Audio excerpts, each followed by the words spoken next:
Hi guys, আসসালামু আলাইকুম রহমতুল্লাহি ওবারাকাত। কেমন আছো সবাই? আশা করি সবাই অনেক ভালো আছো। আলহামদুলিল্লাহ, তোমাদের তো আমিও অনেক ভালো আছি।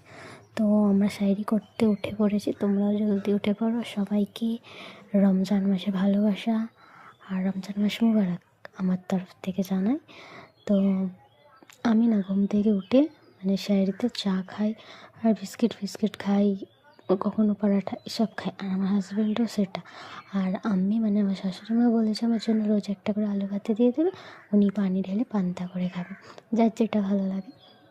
তো আমি তো 12 মাস থালা বাসন ধুয়ে শুই। আর শাড়ি খেয়ে নিয়েও আমি ভোরবেলা সব ধুয়ে ধায়ে উঠোন ঘর তো ঝাঁট দিয়ে শুয়েছিলাম।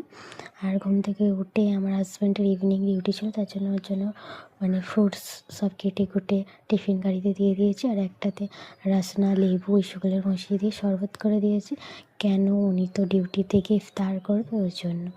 আর আমি তো ঘুরতে গিয়েছিলাম, অনেক মজা করেছি, অনেক স্টাইল মেরেছি। ঘরে এসে আমার সব সাজা বের হয়ে যাচ্ছে, প্রচণ্ড কাপড় ধুয়ে গায়ে কমফর্ট দিয়ে মেলে দিয়েছি। তারপরে আমি 12 মাস যখন ভোরবেলা আমার হাজব্যান্ডের ডিউটি থাকে ইভিনিং, তো আমি ঘুম থেকে উঠে ভোরবেলায় সব কাজ কমপ্লিট করে ফের শুয়ে পড়ি।